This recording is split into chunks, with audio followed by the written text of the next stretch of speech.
Okay, this is the next video on saving Elizabeth. A couple of things have happened since the last one. I did change out this fuel line because it's pretty horrible looking. When I had the gas tank leaning back, it looked to me like there's a small leak there, but as you can see, it's just not great. It's got the fuel filter on there and the fuel cutoff switch. I don't really need that. It's not necessary on these mowers as long as you take care of them and put the right kind of fuel in them. And don't let them sit over the winter with the wrong kind of fuel in them. So now I have a nice new fuel line on there with the correct hose clamps that Briggs uses, not those weird little things. But in doing that, I wanted to get the old fuel out. And so I did, but it stopped draining after about 5 seconds. And so I took the cap off and it started draining out. The old stuff started draining out just fine, which means that the cap is bad. So I put this cap on. This is the one that came off right here. You can see they're the same. But this one doesn't vent, so it either needs to be thrown away or cleaned or something to make sure that it's going to work. And with that cap on there, the old fuel just drained out and poured out like it was supposed to. So that could be the other reason this mower wasn't running, is it wasn't getting fuel because the gas cap was not allowing the tank to vent, and the fuel was blocked from going into the carburetor. So we're about ready to put the tank back on, and I want to show you the mistake that people make and that I've made a bunch of times. So you got your rewinder on there, nice new cord. You got your carburetor repaired with the air vane flopping around like it's supposed to. Real loose, it's supposed to do just like that. No binding, no binding at all. When you put a new carburetor on there, sometimes those will bind. And what I find is the new carburetors, the binding is right up in there under that little foam filter. But this one seems to be working okay. So what people do now is they go ahead and they put the tank on and they tighten their 3 screws. But what have we forgotten?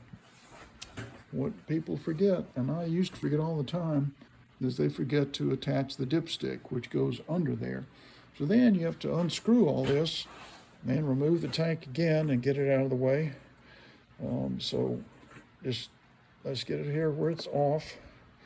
And now we're going to swing the dipstick around where it's supposed to go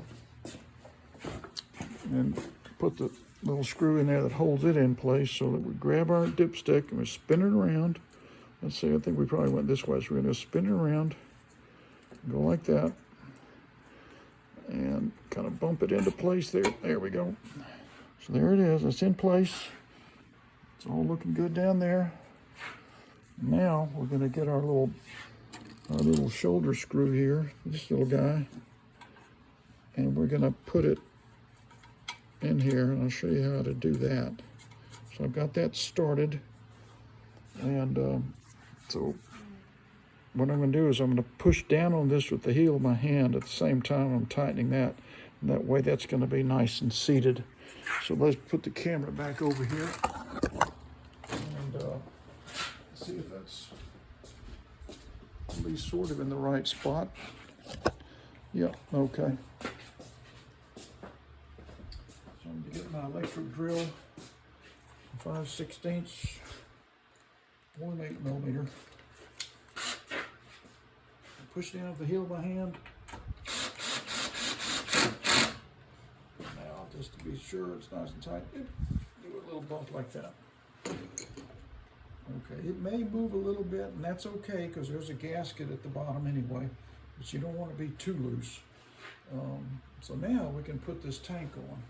So it swings up like that, and that 3/8 screw, I think I've got laying over there on the deck of the mower. Yeah.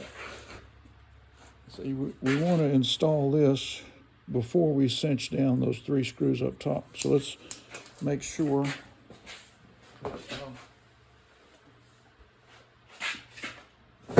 they've got this little spacer in place under this tank. I'm going to put that in with my fingers. So it's in there. And now, get this big screw where it's at least lined up with that hole. You may have to look at it to see it. And that spacer's going to want to pop out, so make sure you don't let that happen. Okay, so now it's lined up. Let me show you.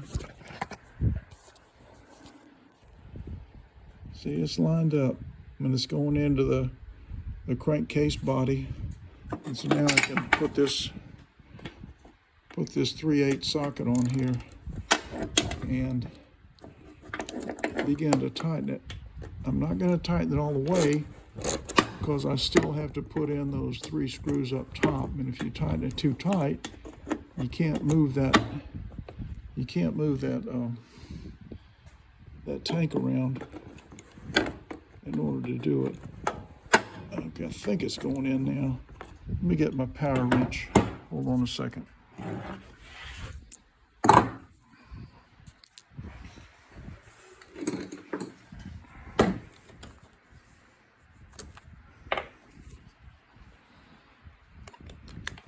Okay, so what I'm going to do is begin to tighten this, and if I get it flush, I'm going to back it out a few turns. And it's not. Let me put a little more torque on this thing. I didn't have enough torque on my drill. Let's try again now.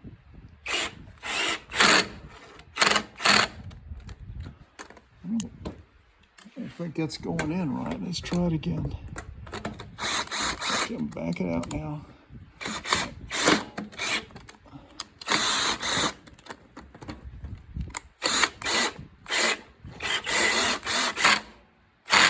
Okay, I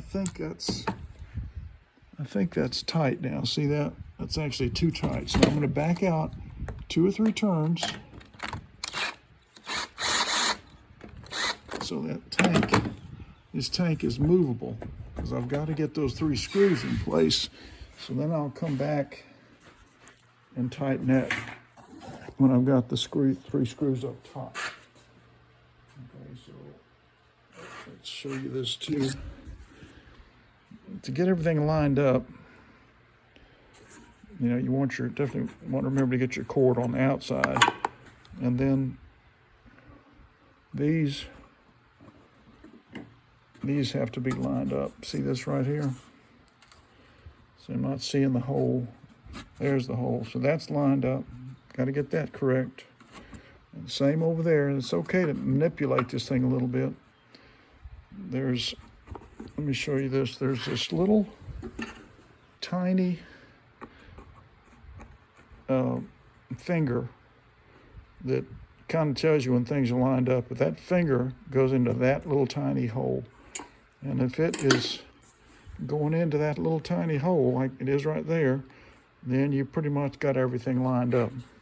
All right, so let's go ahead and put all these little 5/16 in now.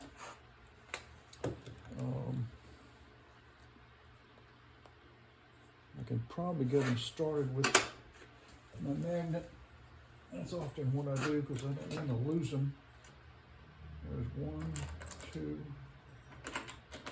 There's my other little shoulder screw. Oh, there it is. Okay. So there's my 3 shoulder screws, 5/16. Here's my little magnet. And I'm just going to turn this enough to get them started. So I'm moving my tank around as much as I need to line these holes up. I'm trying to put a few turns on there. And if it pops out, then what I might do is go to another one and see if I can get one of the other ones started. A piece of crud on that one.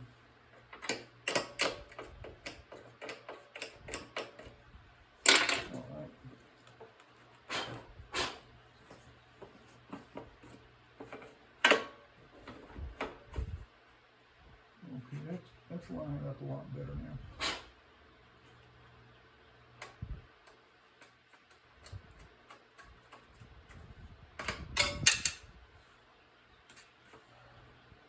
That was not lined up, so let me try the one in the back. Let's see if I can get it started.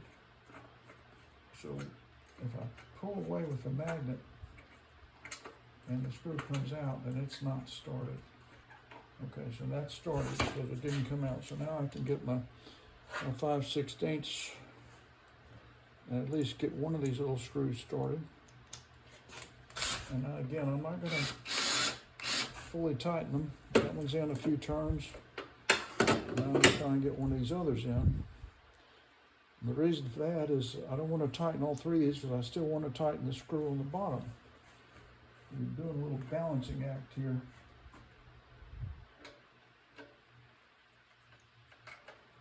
Okay, and that one doesn't come out when I pull the magnet up, so that means it's started. All right, and now the last one, same thing. I'm trying to turn it in here and at least get it started. So if I pull that magnet up, it doesn't come out, it's started. Okay. Those are started. Now I can go back down and tighten the big 3/8 screw that is on the bottom that goes into the crankcase. That's good. So when the bottom is tight, now it's okay to tighten these.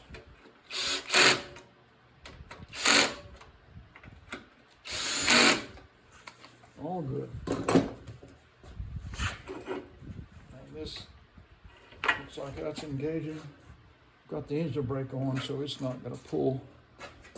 But we're going to be pulling the cord on this pretty soon to see if it's going to run. And I'm predicting that it will. I don't think I'll put the vanity cover back on yet. So come on back and we're going to start this thing up. That'll be the next one.